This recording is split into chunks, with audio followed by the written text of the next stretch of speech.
আমার মনের ঘরেতে আমি রেখেছি যারে, দু জাহানের বাদশা নবী কামলিওয়ালা রে, দু জাহানের বাদশা নবী কামলিওয়ালা রে। আদি পিতা আদম যখন মুসিবতে পড়ে, ওদের নবীর উসিলাতে আল্লাহ কবুল করে।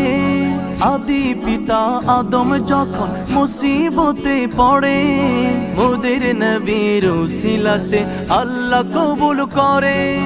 সাকারাতের বিছানাতে দেখা দিও রে, দু জাহানের বাদশা নবী কামলিওয়ালা রে, দু জাহানের বাদশা নবী কামলিওয়ালা রে।